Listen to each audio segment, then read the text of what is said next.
pessoal da torcida tricolor, estamos começando mais um vídeo aqui no canal contextualizando especialíssimo para falarmos da separação do social. Estamos novamente com o Dr. Rodrigo Monteiro de Castro e novamente com a presença ilustre do comentarista, jornalista da ESPN, Vitor Birner, que também é músico nas horas vagas, e abaixo do Vitor Birner está Gabriel Perecini, que é o Gabriel Perecini que vocês já conhecem e é terrível.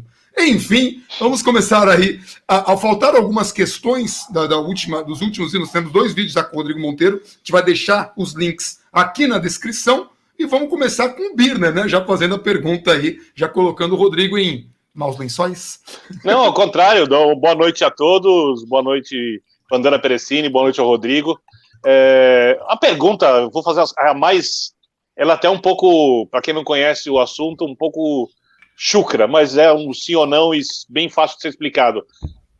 No seu projeto do futebol SA do São Paulo, da separação do futebol, do restante do São Paulo, não só do social, pode um dono, um sheik, uma pessoa, uma empresa comprar o clube inteiro e passar a ser proprietária do São Paulo?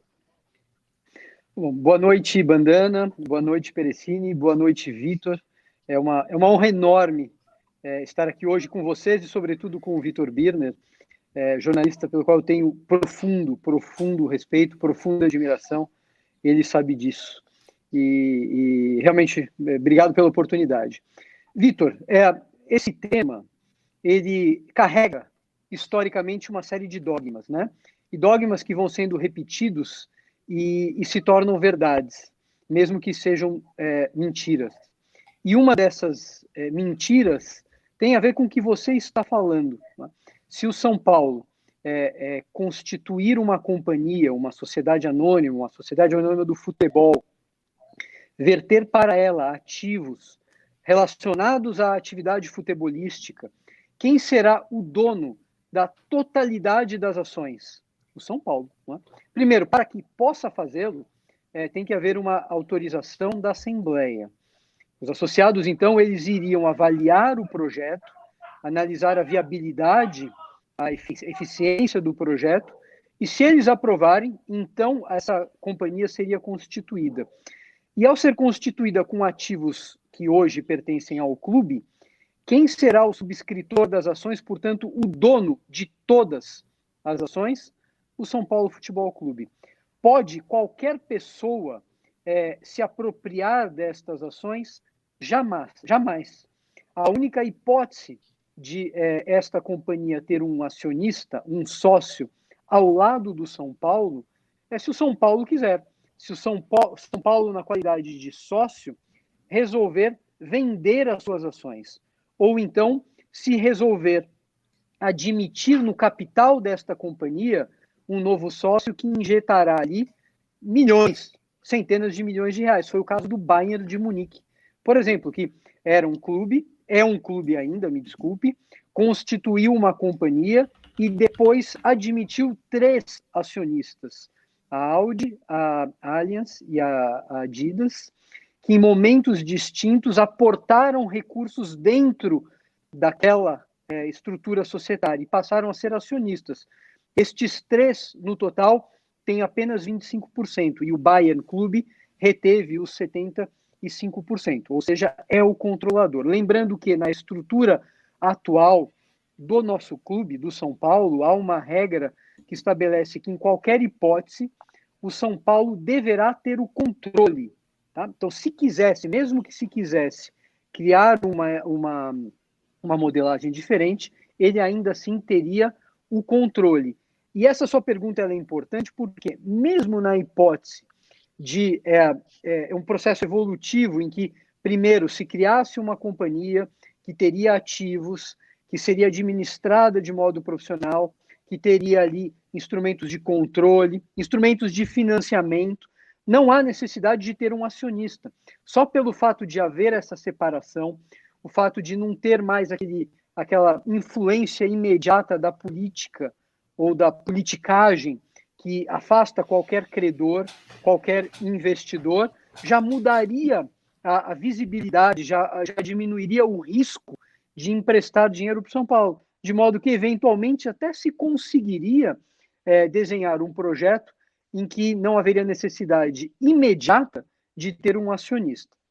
Agora, não é simples, é um projeto que envolveria aí um trabalho efetivo, bastante dedicação ali para chegar a este modelo, mas que se trouxesse um investidor, e este investidor passasse a ter, então, uma participação. São Paulo seria controlador, teria um acordo de acionistas que regularia a relação entre eles, de modo que esta hipótese de um dia para o outro, toda essa estrutura ir para as mãos de um magnata, e a gente sempre tem aqui nessa essa imagem, fetiche, um russo, um chinês, um árabe, por que não um brasileiro? Né? Poderia até ser um brasileiro. Isto não acontece, não pode acontecer, exceto se o próprio clube quiser. Como é hoje, por sinal. Se todo mundo lá fizer uma votação para mudança de estatuto ou para mudança desses aspectos principais, isso também pode ocorrer, então essa não é uma mudança significativa. Né? Mas são momentos diferentes, né? Uma, a gente está falando da passagem, da criação, e pode até ser no mesmo momento, no mesmo dia, mas outra autorização é o modelo em que vai ter um acionista, vai ter um sócio ao lado do São Paulo. Mas eu acho que a pergunta do Breno é mais a questão assim, não pode um milionário aparecer e comprar à força, né? Não tem essa possibilidade de comprar, porque não estará disponível a quantidade de ações para uma empresa, né? Para que esse comprador seja o majoritário, seja o dono do clube. Isso não pode acontecer.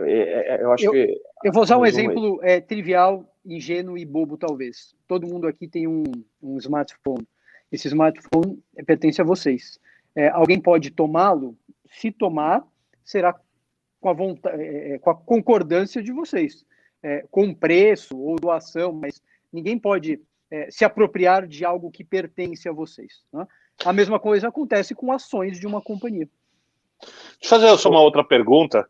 Rodrigo citou o exemplo do Bayern de Munique e o estatuto. Eu conheço um pouco do projeto e ele tem similaridades, né? E é uma boa referência, porque se você for olhar os clubes europeus que se transformaram em empresas, nenhum modelo é mais, eu vou usar o termo exato, honesto que o modelo alemão.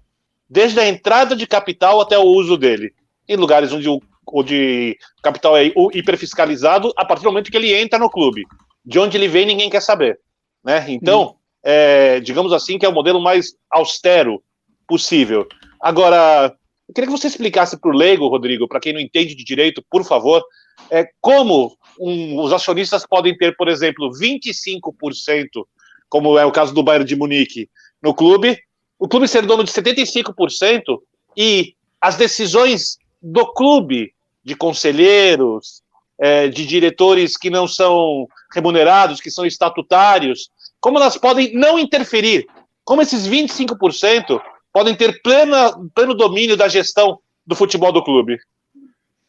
Vitor, alguns esclarecimentos que eu acho que são importantes. Primeiro, o modelo alemão ele é único, porque estabeleceu lá atrás uma estrutura em que o clube deveria necessariamente ter o controle. Há um caso, né? É um caso excepcional, que é da estrutura Red Bull, que criou um caminho para ignorar ou para ultrapassar esta norma. De todo modo, é um modelo que está hoje em xeque, por um motivo muito simples. O dinheiro não chega lá, Vitor. Não chega. Uma coisa é botar dinheiro no São Paulo, uma coisa é botar dinheiro no Bayern de Munique. Agora, colocar dinheiro em clubes menores, em que há um projeto de transformá-los, fazer com que eles passem a ser grandes e mesmo assim não ter o controle, isso é utópico, não é? Então, esses recursos que procuravam estruturas controladoras migraram para outros países. E o monopólio do Bayern, de alguma forma, justifica o fato de que quem tem dinheiro ali é só o Bayern. Não é? O modelo alemão e o modelo do Bayern, portanto, é um modelo estatal. Há uma regra geral que se aplica a todos. Não é? Eu acho que essa é uma intervenção muito drástica, porque impede que estruturas diferentes, times diferentes, clubes diferentes possam escolher os seus caminhos. Cada um terá o seu caminho. No caso do São Paulo, e o Vitor mencionou no início, né, ele chegou a se referir ao meu projeto, que não é o meu projeto, esse foi um projeto estudado durante um ano, foi contratada uma das principais auditorias do planeta, que é a Deloitte, após uma concorrência, de que participaram outras das maiores, e esse estudo foi realizado durante quase este ano todo, em que se analisaram os números, as consequências e as possibilidades. E sim, eu participei desse processo todo e até na orientação do modelo final, que foi indicado e que foi assumido pelo presidente Leco e que, num parecer ao Conselho de Administração, recomendado ao Conselho de Administração, ele está concatenado, Vitor, a essa regra estatutária que estabelece que o São Paulo terá a maioria, né? Então, se este projeto vingar, o São Paulo, independentemente do caminho que seguir, terá o controle. Dito isto, como é que se faz para proteger, para isolar a Companhia São Paulo, a estrutura profissional dos seus acionistas? É o mesmo que se faz hoje em qualquer outra companhia. Quando imaginemos empresas familiares, eventualmente seculares, que estão na quarta, quinta gerações, 150 primos, recebendo recursos e dependendo daqueles recursos para sobreviver, se criam ali uma série de regras que protegem, que isolam o exercício da atividade, a relação societária dessas influências externas. Então, o acionista que colocar dinheiro no São Paulo, ele certamente, e foi o que ocorreu com o Bayern de Munique, vai querer, como proteção, vai querer assinar um acordo de acionistas, um acordo, então, entre o Clube São Paulo e o acionista, ou os acionistas. Podemos, eventualmente, ter mais de um acionista. Esse projeto, sendo um projeto interessante, eventualmente, você consegue atrair acionistas com perfis diferentes e que podem contribuir de modo diferente. E este acordo, então, irá criar certas barreiras, certos direitos aos acionistas, para que a estrutura política ou politiqueira não afete, não se intrometa numa estrutura que foi definida na partida e que foi aprovada por quem? Pelos associados do São Paulo.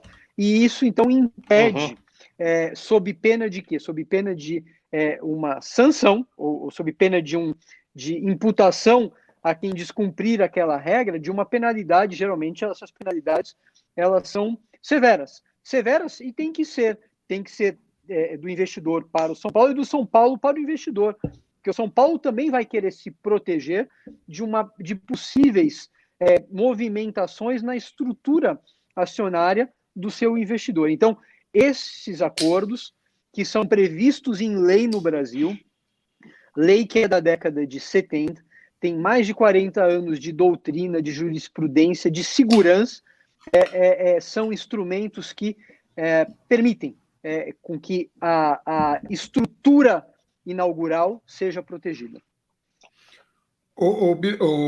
Gabriel, vou fazer uma pergunta antes de você fazer a sua, que eu já vi que você já estava aí no ponto, que é o seguinte: esse projeto foi, porque assim, os dois candidatos, na verdade, os possíveis candidatos, nós estamos tratando os candidatos hoje, os possíveis candidatos, o Natel, o Casares e o Marco Aurélio Cunha, o único confirmado é o Casares. Justamente o Casares fala, olha, o São Paulo tem que estar numa situação financeira melhor para que esse projeto aconteça. Mas esse projeto, quando ele foi desenvolvido, o São Paulo não estava no seu melhor momento financeiro. Quando esse projeto foi pensado, já era para esse São Paulo de agora. Então, assim, o fato do São Paulo não estar, o quanto isso atrapalha, e se ele foi já pensado nesse período, não é porque os objetivos era sair dessa situação e não esperar o milagre acontecer para então implementar o projeto? Bandana, essa falácia do vou organizar a casa para depois impor uma reforma estrutural, a gente ouve, acho que há década, pelo menos, né? Ou mais. E ela é falaciosa por quê? Porque esse movimento, ele não implica necessariamente a entrada de um sócio. O que o candidato Júlio Casares menciona, e aí ele tem razão, é o seguinte: olha, se um sócio for entrar hoje, ele vai precificar o São Paulo. E o São Paulo hoje está machucado. Está machucado por problemas estruturais e por problemas conjunturais. Agora, dentro da estrutura política, ele não vai conseguir resolver esse machucado. Nós temos, o ano passado, um prejuízo de 150 milhões. Eu ouvi hoje que aparentemente o prejuízo até agora já é de 80 milhões desse exercício. Não sei se a informação é verdadeira ou não tive acesso a documentos. A gente tem um endividamento gigantesco e não tem fonte de receita. Onde nós vamos buscar fontes de receita para conseguir equilibrar esse descasamento? E uma política austera, que tem que ser levada em conta, vai impactar no quê? Jogadores menos expressivos, menos transmissão, menos patrocínio, menos tudo. Então a gente está num ciclo aqui que é vicioso, longe de ser virtuoso, ele está viciado. Então, há caminhos para se encontrar soluções dentro da modelagem que foi sugerida e que outros países adotaram, e que outros times também adotaram. Por quê? Novamente, a criação da companhia, da Sociedade Anônima do Futebol do São Paulo, não irá necessariamente exigir a entrada de um acionista. Pode-se fazer esta passagem, criar-se aqui um modelo inteligente em que serão definidos quais ativos irão, as dívidas, onde e como elas serão tratadas, e a partir daí ir a mercado para renegociar as suas dívidas. Renegociação de dívida, troca de dívida com taxas altíssimas. Imaginemos, quando a gente imagina, e se vocês pegarem o custo da dívida do São Paulo, que foi uma dívida contraída no momento em que a Selic estava 16, 15, 14, 13, 11, 10, 9, 8, e hoje nós estamos falando de uma Selic que logo mais vai para baixo de 2. Então isso é brutal. Essa separação já traria um efeito brutal ao mercado. Por quê? Porque ela não está mais sujeita à politicagem ou à política, não está mais sujeita às incertezas de um ambiente político, porque haverá ativo para dar em garantia. E a partir daí se promove todo este projeto que o candidato Júlio Casares mencionou. Ou seja, não há necessidade de aguardar um movimento que não chegará no próximo mandato, ou durante o período dos próximos 3 anos, é um período muito curto para se resolver o problema estrutural e conjuntural do São Paulo. Quem diz que vai aguardar é porque não quer fazer, né? Não pretende fazer. Essa é a realidade.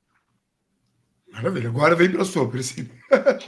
Nesse começo aqui, Rodrigo, você falou duas coisas que são legais de abordar. Uma delas é bem mais simples, eu vou fazer as duas, você pode começar respondendo para essa que é bem simples.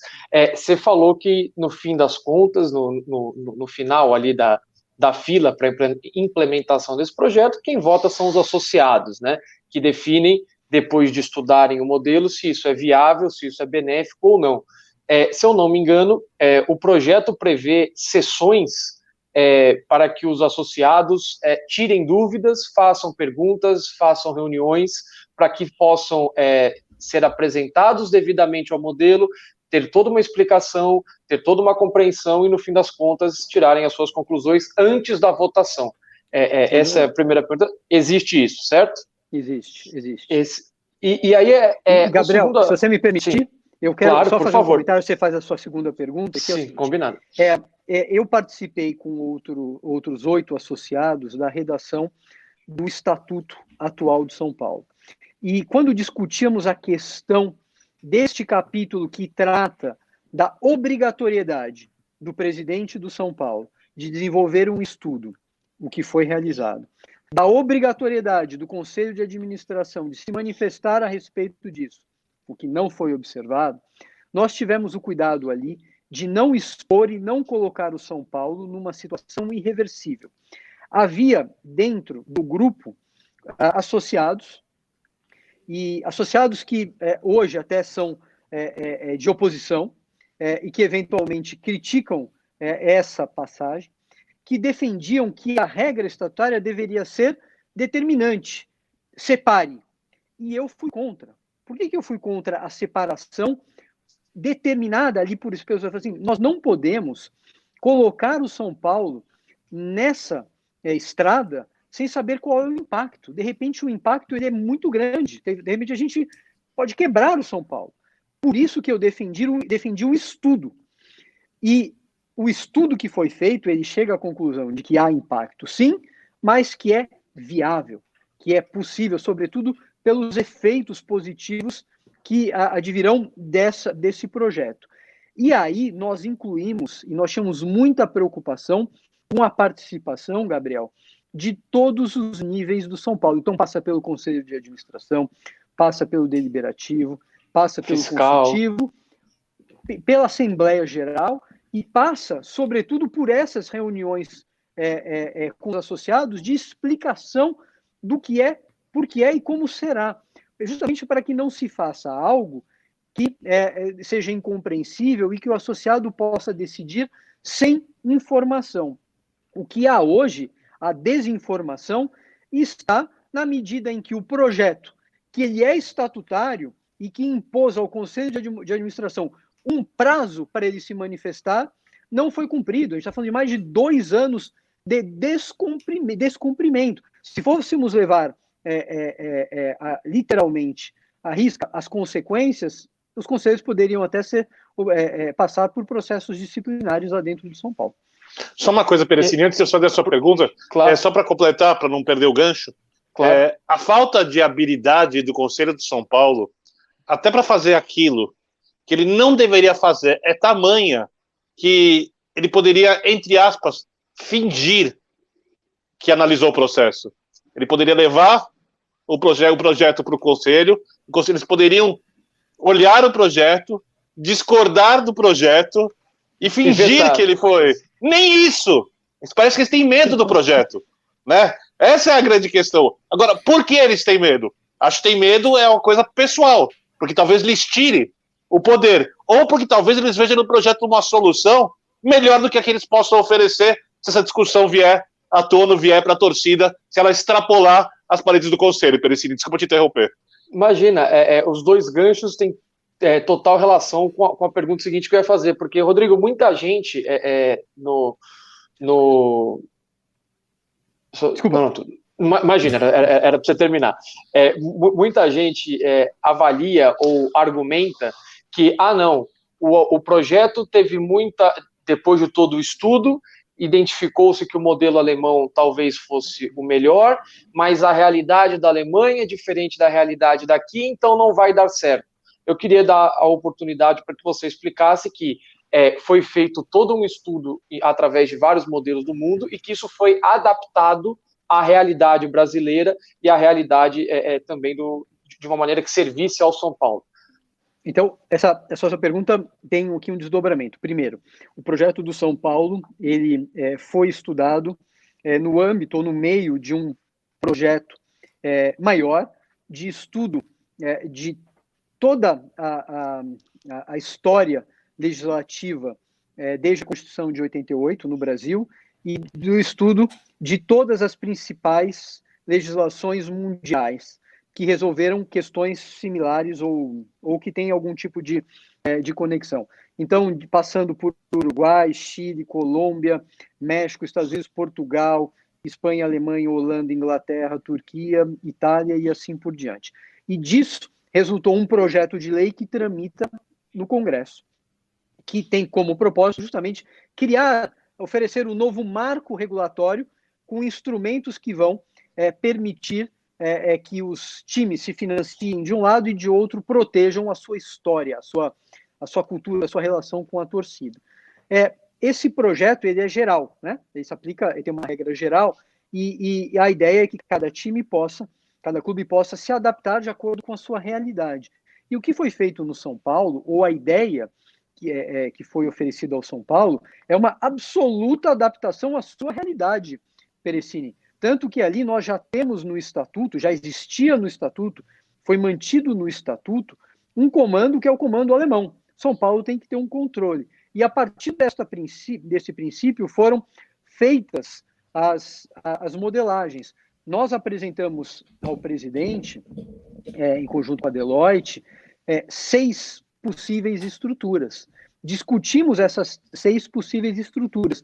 E o que é muito importante, eu esqueci de falar isso aqui da outra vez, e é bom mencionar aqui. Se vocês pegarem o Estatuto do São Paulo, há uma regra ali que determina que dentro do Conselho de Administração seria constituído, acho que um comitê, o nome adequado, de conselheiros que acompanhariam este processo. E a partir de determinado momento, esse comitê participou, a reunião final com a Deloitte, 3 conselheiros estavam presentes. Um deles, que lamentavelmente, para a estrutura do São Paulo, depois deixou o conselho e assumiu uma posição na diretoria, era o Raí. E outro que estava presente era o presidente Pimenta. O presidente fez parte, ele esteve na reunião, ele pôde indagar a Deloitte, de modo que, quando o presidente Leco propõe ao órgão colegiado, não havia surpresa de ninguém, até porque todos conheciam isto. E outra questão que eu acho que é muito relevante, eu vi a imprensa falando que essa foi uma decisão de um único conselheiro, que ele sentou em cima, guardou a bola e disse: ninguém brinca mais com ela, vou levar para casa. Talvez, do ponto de vista político, tenha sido isto, mas a responsabilidade de um órgão colegiado é do colegiado, a responsabilidade é de todos os conselheiros.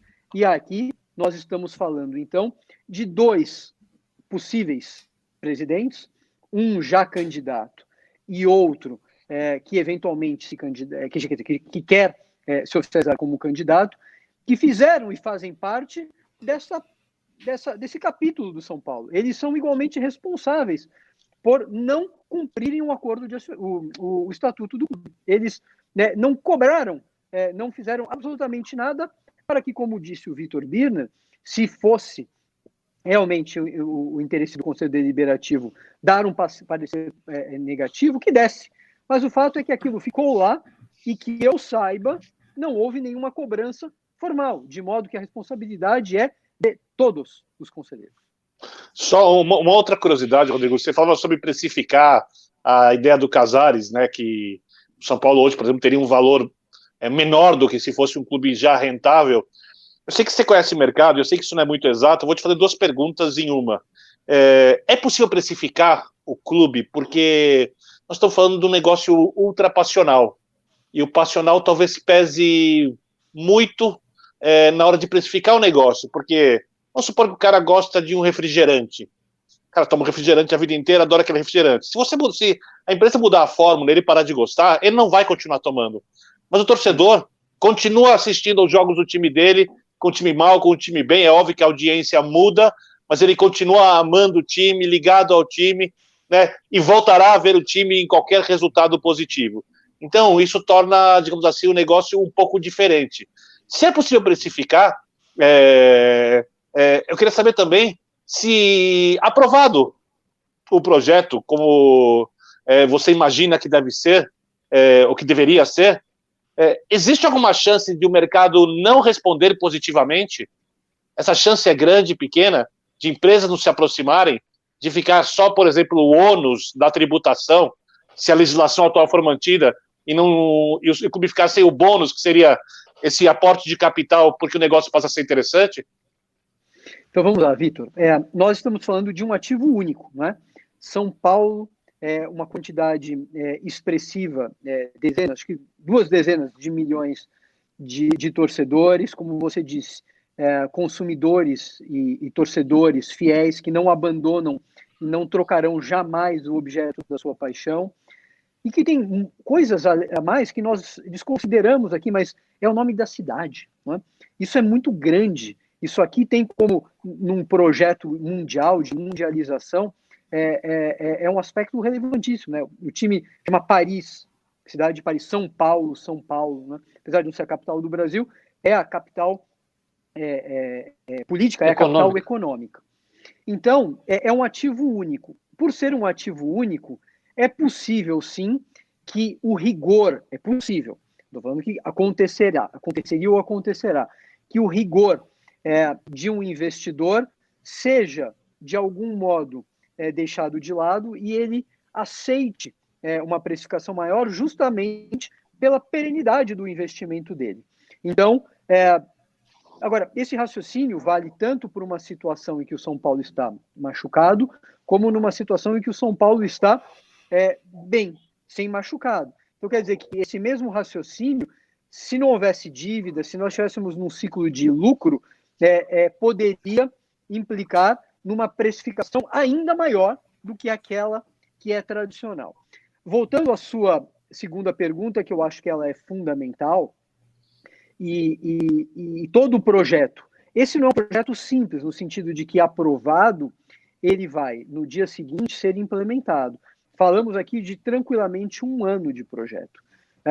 Todas a definição de modelo, qual modelo vai ser, como vai ser, com investidor ou não investidor, que investidor virá e o que não virá. De todo modo, Vitor, nós não levamos isso tudo em consideração.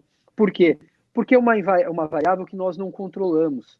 Então, nós quisemos demonstrar que se o São Paulo fizer a separação, se ele tiver uma companhia que ele controlará, os efeitos desta nova unidade, desta nova entidade empresarial, entidade societária, com redução de taxa de juros, com redução do risco que o mercado cobra, com a possibilidade de se financiar no mercado dando ativos como garantia, a diminuição da influência política, porque ali a determinação é que tenha uma administração profissional com pessoas de mercado que ajudam neste processo, por si só já é suficiente.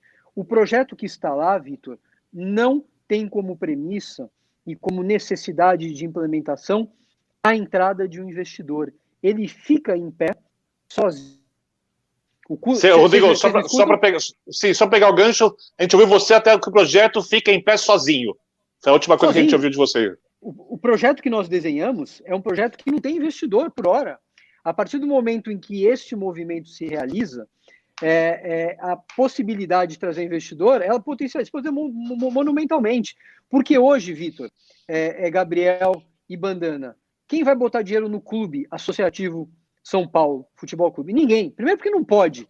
Não é? Ele não devolve recursos, ele não pode pagar dividendos para os seus associados. Então, você tem uma impossibilidade legal. E mesmo que tivesse, imaginar a estrutura política com 200 e tantos conselheiros, 20 diretores, isso traz muita incerteza. Então, para voltar, acho que a sua pergunta esclarece, talvez, muitas dúvidas que tenham sido mal direcionadas ao longo desses meses ou anos, desde que o Conselho de Administração sentou em cima do projeto. Não há ali a previsão para que ele seja viável como premissa da entrada do investidor. Ele fica em pé, ele se resolve dentro da sua própria estrutura. Agora, o que a gente sempre falava, indicava ao presidente Leco na época, era: presidente, a partir do momento que isso caminhar, é o momento de se organizar internamente, a partir da estrutura que tinha e tem hoje no São Paulo, com um diretor financeiro extremamente qualificado, para já pensar nas possibilidades. É agora ou depois? Esse tipo de projeto, Vitor, quando, por exemplo, um empresário, uma empresa convencional, quer abrir capital, o que ela faz? Ela geralmente mandata um banco de investimento. Então, o banco que tem acesso ao mundo inteiro, aos agentes mais importantes, relevantes, esse banco é contratado, vai fazer um desenho da situação do seu cliente, por exemplo, do São Paulo, vai entender qual é o melhor encaminhamento e vai atrás dos bons e dos possíveis investidores. Então, era algo que iria e se faria, se fosse a decisão da diretoria, de modo simultâneo, para se conseguir, eventualmente, fazer a separação e já trazer um investidor. De todo modo, Vitor, com essa separação, São Paulo já acessaria um mercado de capitais que ele não tem. Por exemplo, hoje, com uma taxa de juros historicamente baixa, que os juros reais são negativos, se a gente pega os juros nominais com a inflação, A gente está praticamente superando, a inflação quase supera a taxa de juros, quer dizer que quem recebe aquele valor nominal perde, o seu dinheiro é corroído ao longo do tempo. No mundo há um estoque trilionário de recursos com juros negativos. Se o São Paulo cria um projeto adequado, uma companhia com uma administração profissional, com um direcionamento, para que quer dinheiro, o que vai fazer com esse dinheiro, vai investir aqui, vai investir ali, esse dinheiro vai retornar desta forma. No nosso conselho, no Conselho de São Paulo, tem metade membros que vieram do clube e tem que ter, porque é o controlador, mas metade são pessoas de mercado, por exemplo, ex-presidente da Bolsa, um ex-presidente da Bolsa de Valores, um homem de mercado que tem acesso a todos os possíveis investidores, e com esse time nós precisamos de recursos. Então a gente pode pedir esses recursos para o investidor, para o poupador em geral, que vai dizer, olha, se eu botar o meu dinheiro aqui no fundo DI, eu vou receber quanto? 2% ao ano, isso aqui não é nada. O São Paulo está me oferecendo 4%, 3,5%, 4,5%. Nossa, é muito mais do que eu receberia. Em contrapartida, é muito menos do que o São Paulo paga hoje. Então, com inteligência organizacional, com inteligência administrativa, com inteligência financeira, dá para fazer. É fácil? Não é fácil. É complexo. Mas um time com um patrimônio imaterial que o São Paulo tem, com patrimônio material que o São Paulo tem, não faz porque não quer. E aí você vem, acho que eu menciono um comentário do Vitor. Por quê? O que está por trás? Eu acho que há muita coisa. Uma delas é a dificuldade. Vitor, o próximo presidente, ele sentará numa estrutura histórica, ele provavelmente vai olhar para o Juvenal Juvencio e vai querer ser o novo Juvenal Juvencio. Não é? É muito mais simples isto, apesar de que este modelo está levando São Paulo à destruição, do que passar 3 anos preocupado com uma estruturação altamente sofisticada, envolvendo agentes de mercado, envolvendo bancos, envolvendo investidores, que não é o dia a dia deles, o que tem que se compreender. E isso é compreensível. Para isso, ele tem que ter ao redor dele profissionais de confiança dele, né? Que no momento em que o próximo presidente se eleger, que ele se sinta confortável para tocar este trabalho.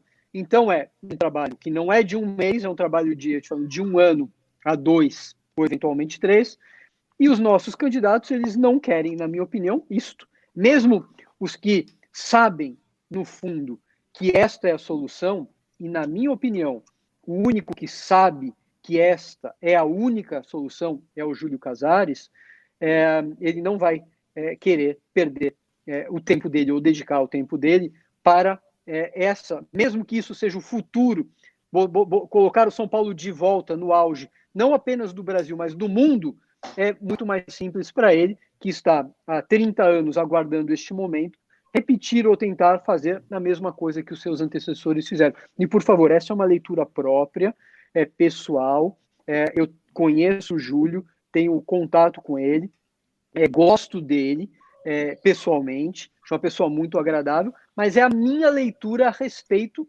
do que ele pensa. Posso estar enganado, espero que ele venha a público e diga, não é isto não, eu vou fazer, ou não faço, porque não acredito.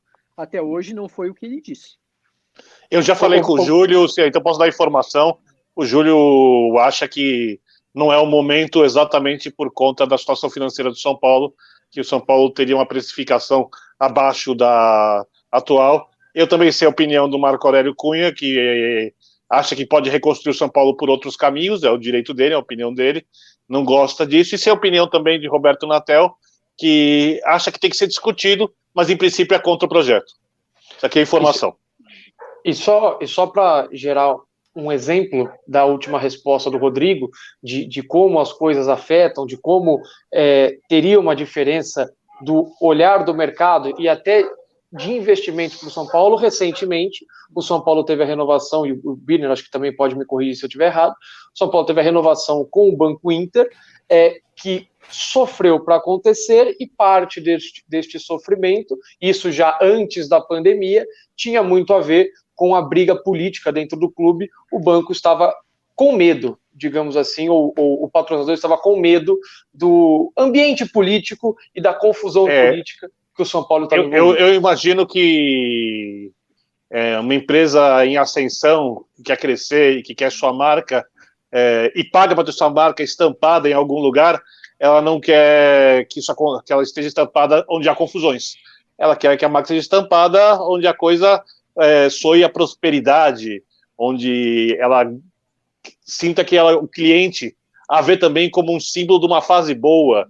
São Paulo teve uma empresa, não vou citar o nome, empresa extinta, que patrocinou a camisa num tempo que o clube ganhava muito, e a empresa não era uma das empresas mais idôneas, ficou provado com o tempo.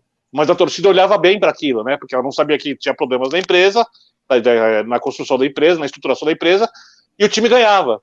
Então, vou dar um exemplo, Crefisa no Palmeiras. Quanto a Crefisa cresceu e como as pessoas enxergam hoje a Crefisa como um símbolo de sucesso, porque ela foi associada a um clube que passou a ganhar. É isso que as marcas querem. Então elas não querem confusão política, elas não querem dirigente envolvido em rolo, elas não querem nada disso, elas querem resultado, não querem isso. Não querem isso. E aí, no caso do projeto, a coisa é mais séria ainda, porque há um aporte visando lucro. É isso. Né? É isso. Não é só a questão da imagem, é questão financeira também. E o São Paulo, como fim, como objetivo legal, ele não visa o lucro. Então ele impede que empresas queiram investir nisso. Então vamos supor que o São Paulo precisa de 3 anos para se recuperar financeiramente, 2 anos. Mas aí vai ter um time mais fraco. Aí vai lá, o conselho começa a gritar no ouvido do presidente, tornar difícil a administração se não fizer uma alteração, que pode, de repente, desestruturar o plano de recuperação da equipe. Que empresa vai colocar dinheiro num ambiente desses? Então, quando você torna um ambiente propício, você também aumenta muito a chance de ter investidores, e investidores colocando mais dinheiro porque sentem segurança. Eu acho que é isso que o Rodrigo quis dizer. Exatamente. E aí, você você acertou, Vitor. O patrocinador, ele desmonta rápido aquele projeto dele, né? A minha marca está sendo afetada, geralmente tem cláusula no contrato dizendo que ele pode sair se houver um fato que arranhe a sua reputação, e ele vai embora. O investidor não. O investidor está lá dentro. Ele tem... Como é que ele vai sair daquilo? Por isso que esse movimento ele pressupõe essa passagem. E é por isso que o que se fez no São Paulo não leva em conta na partida esse investidor, até porque não é a Deloitte, ou não era eu ali como assessor da parte jurídica, não era o nosso papel ir atrás de investidor. Quem tem que ir atrás de investidor é o banco, ou o São Paulo ali, e não teria grandes dificuldades. E um outro aspecto que eu acho que é importante que você mencionou, Vitor, quando a gente olha hoje para o futebol brasileiro, com uma única exceção, que é o Flamengo, que está numa maré, está num momento virtuoso do ponto de vista financeiro, a gente está falando aqui de uns 6 anos, mais ou menos, de trabalho e de uma sucessão de pessoas que têm uma mentalidade de mercado e que, mesmo assim, estão cometendo muitos erros e que podem colocar toda essa exuberância a perder em risco, em função das suas decisões e do ambiente político. Tirando o Flamengo, que, de novo, tem também uma história única, sempre maior visibilidade na imprensa, sempre maior visibilidade perante o Estado, patrocínios, Petrobras, isso vem ao longo do tempo, e 40 milhões de torcedores, então é uma situação única. E quando eu digo, e às vezes, outro dia me xingaram muito, porque eu disse, acho que foi aqui, que eu dizia que o Flamengo e o Estado sempre tiveram uma aproximação.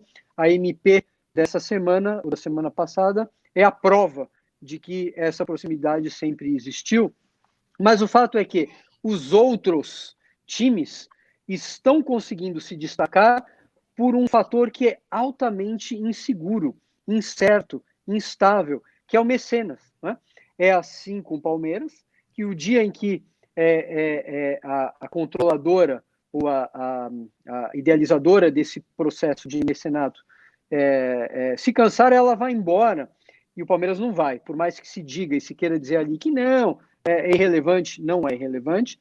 E o Atlético Mineiro hoje, que está montando um time aparentemente fenomenal, com um grande técnico, e talvez seja a grande surpresa do nosso futuro eventual Campeonato Brasileiro, também não está fazendo por conta própria, ele está fazendo porque tem um mecenas ali.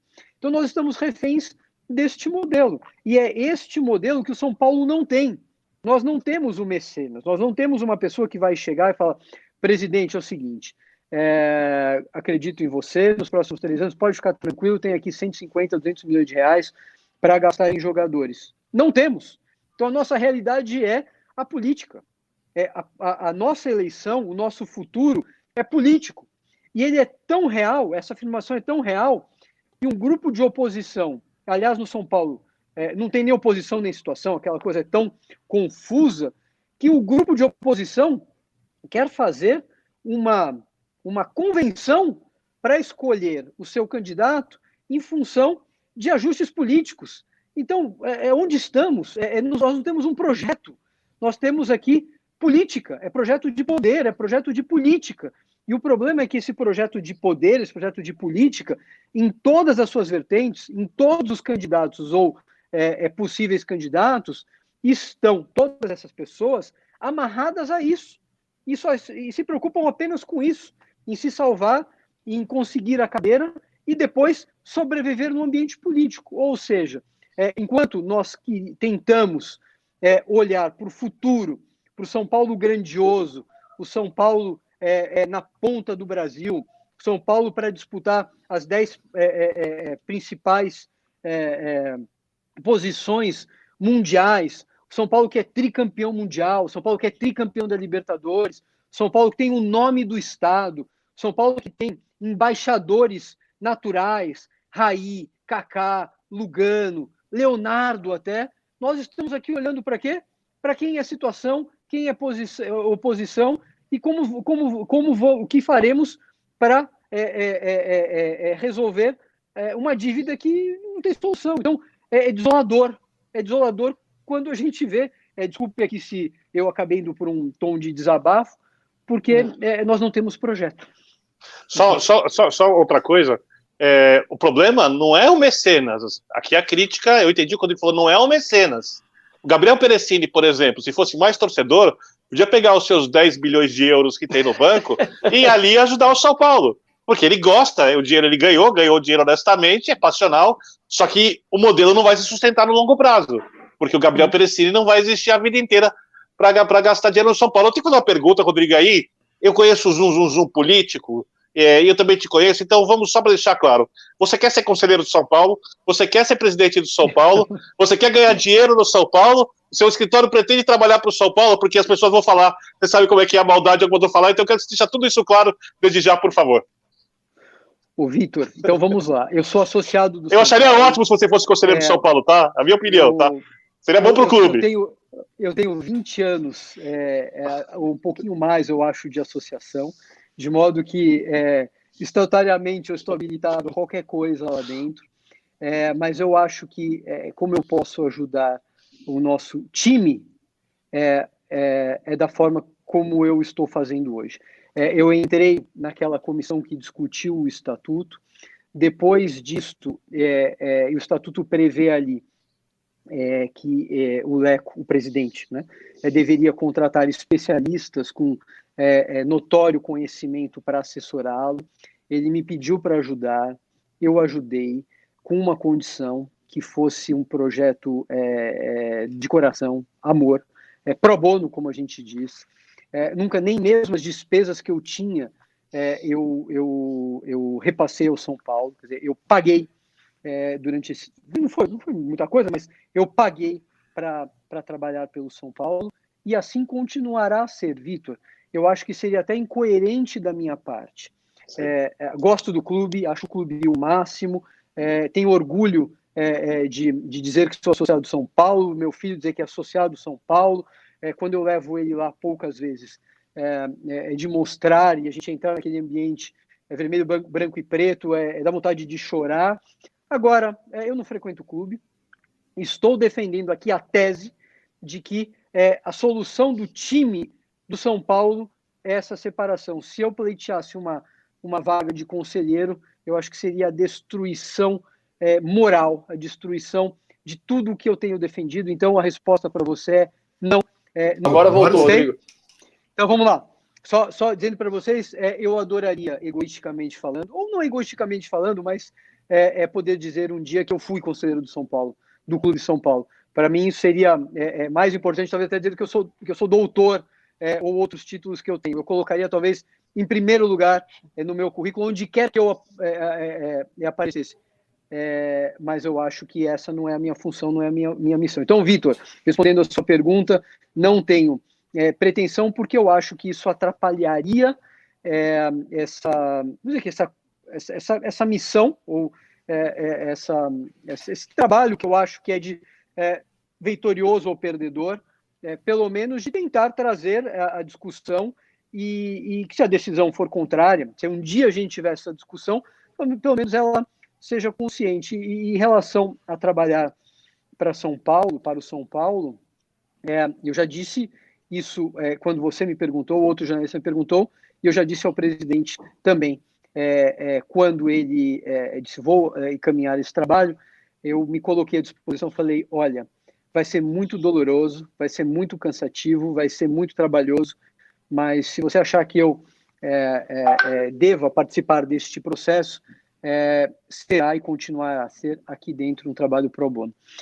Então, não tenho objetivo. Mais do que isso, quando veio a nossa pandemia, eu liguei para o presidente, eu tenho muito respeito pelo nosso presidente, e que está extremamente bem assessorado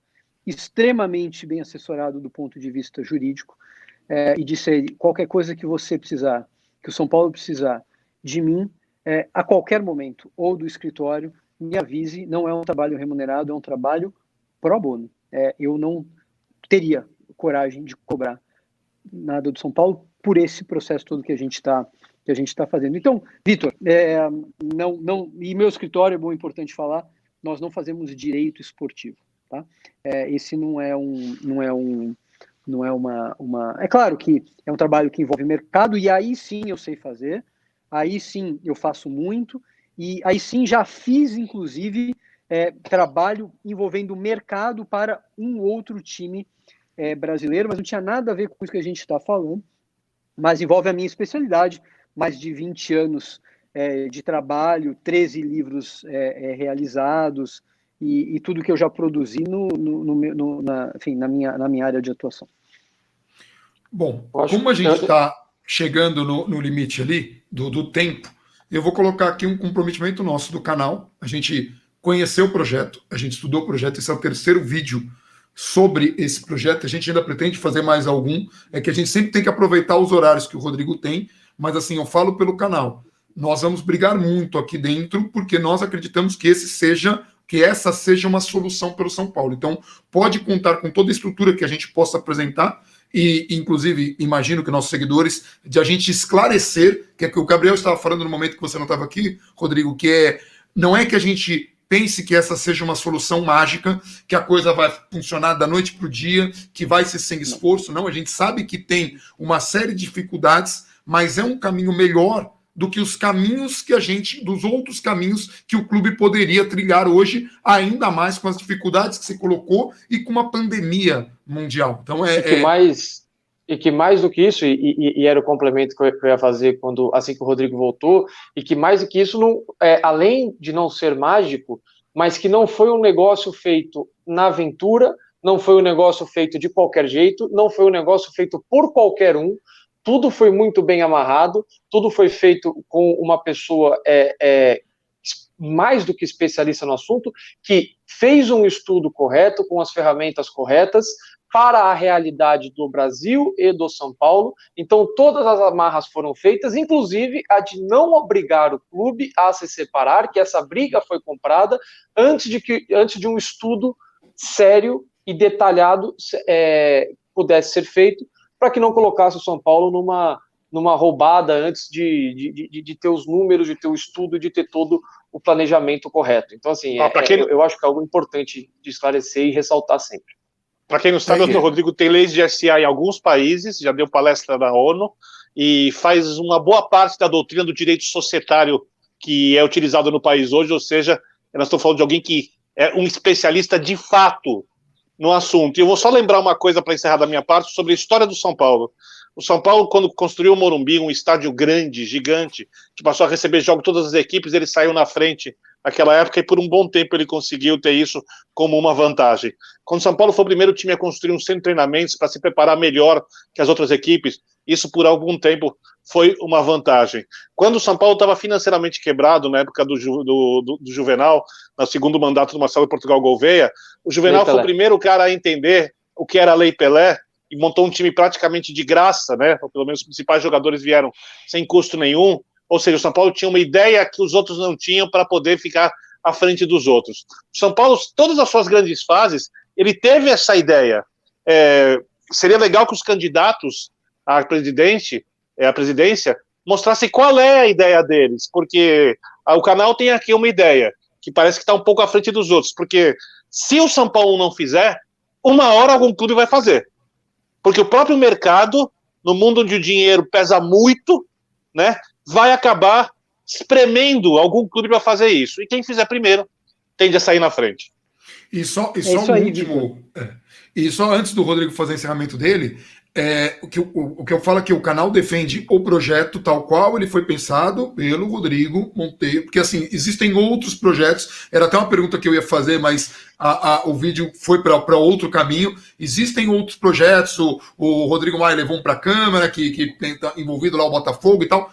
A gente defende esse projeto, porque, como o Gabriel falou, foi um estudo, não foi uma coisa, tem toda uma especificidade, tem ainda por cima a paixão de um cara. Quer dizer, você contar com um cara que é apaixonado pelo clube, que tem a especialidade para fazer essa ação, é esse projeto que a gente defende aqui. Agora sim, Rodrigo, pode fazer as suas considerações, porque a gente está no horário por sua causa, e o relógio está desse lado. E o drama de tudo isso é que a gente ainda está discutindo por que não deixam o associado conhecer, o associado debater, né? É uma loucura. A gente não está nem falando do projeto ainda, a gente está falando do acesso, está falando do cumprimento de uma regra estatutária. Tão simples quanto isso. E eu gostaria, Bandana, de dar os devidos créditos aqui. Esse projeto ele foi desenvolvido com a minha participação, sem dúvida, mas também com a participação do Mansur. A gente tinha as premissas, trouxemos a Deloitte, discutimos com a Deloitte, levamos e debatemos e mostramos para algumas pessoas dentro do São Paulo de acordo com as regras estatutárias. Então, os conselheiros olharam, viram, ele foi debatido com a diretoria do São Paulo. Então, não é nenhuma aventura institucional, não é nenhum trabalho externo. Esse é um trabalho absolutamente legítimo que seguiu a Constituição do São Paulo. Não é? E para complementar, eu diria o seguinte: feliz ou infelizmente, não há outro caminho. Quando olhamos para todos os times bem-sucedidos do planeta, todos os times que protagonizam o futebol, apenas duas exceções se mostram, que são o Barcelona e o Real Madrid, porque ali é muito mais do que futebol. Ali a gente está falando de uma questão política, a gente está falando da Espanha unificada, a Espanha central e do orgulho catalão. Então, tem fontes e forças que sustentam este modelo, e mesmo assim com algumas dificuldades. O ponto é, todos os demais relevantes viraram companhias. Se nós quisermos olhar, se nós quisermos nos comparar aos grandes, não há solução. Por que não há solução? Porque não há dinheiro dentro do modelo associativo para concorrer com quem tem muito dinheiro. É tão simples quanto isso. Qualquer candidato do São Paulo ou de qualquer outro time, de qualquer outro clube, que diga que vai colocar a sua agremiação, o seu time no topo do planeta, numa estrutura como a nossa, você não tem como captar recursos. As suas contas só fecham se você apertar demais a conta das despesas. Portanto, vai afetar as suas receitas também. Se não for a mercado, ou acredita em algo que não é possível, então é um problema, não é? É uma pessoa que está errada, não está na sua posição adequada, ou então não está falando a verdade. Se o São Paulo quiser voltar a ser protagonista, o São Paulo precisa voltar a ser rico, precisa ter dinheiro, São Paulo precisa ter recursos. E se o São Paulo não tiver recursos, ele não vai conseguir competir no plano nacional, nem no plano mundial. Infelizmente, gostemos ou não dessa fotografia, é isso. E a fotografia ela é um filme, não é? Quer dizer, agora é uma fotografia, mas ela vai se passar no tempo como um filme. E nesse filme nós só estamos caindo em receita, caindo em resultado, caindo em título, caindo em credibilidade, caindo em protagonismo. É óbvio, está na cara de todo mundo. Basta querer reconhecer, e para isso, se reconhecer, vai ter que mudar. Esta é a grande questão, Vitor. O reconhecimento vai implicar uma mudança de postura, vai obrigar a se tocar em pontos que ninguém quer tocar ali, porque abalará este modelo cartolarial, né, que eu costumo chamar, ou este modelo de política, de politicagem, que deveria e poderia continuar, mas de modo isolado ao São Paulo, ao time do São Paulo, à torcida do São Paulo, à história do futebol. Deixe. E mais, né? Se essa companhia der lucros, que os lucros subam para o clube, e o clube, então, pegue esses recursos e faça o que quiser, construa a maior piscina do planeta, 20 andares de estacionamento, 35 restaurantes, faça com que o associado tenha a estrutura associativa mais impressionante do mundo. Ótimo! Isso é dinheiro do clube, ele faria ou fará o que quiser, mas nem isso a gente consegue enxergar. Desculpe, Bandana, se eu me excedi aqui.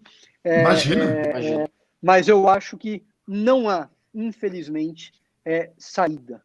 Este é o caminho. É o caminho que fez com que o City, numa outro formato, passasse a ser grande. É o que fez com que o Liverpool voltasse, é o que fez com que o Bayern de Munique consiga concorrer com dinheiro inglês e assim por diante. Eu acho que a gente fechou. Fica o convite para mais um vídeo posterior, né? O Birner já sabe, quando tiver os candidatos, a gente vai trazer ele de volta também. Deixe todos os comentários e perguntas que vocês tiverem aqui e saibam que o canal comprará, já comprou, compra e continuará comprando esta briga, porque é o futuro que a gente vai para São Paulo. Alguém mais quer fazer alguma consideração? Ou a gente já pode encerrar? Podemos? Então, um abração para todo mundo. Muita paz a todos. Foi um prazer enorme, obrigado. Um abração para todo mundo, então, e vamos São Paulo. São Paulo.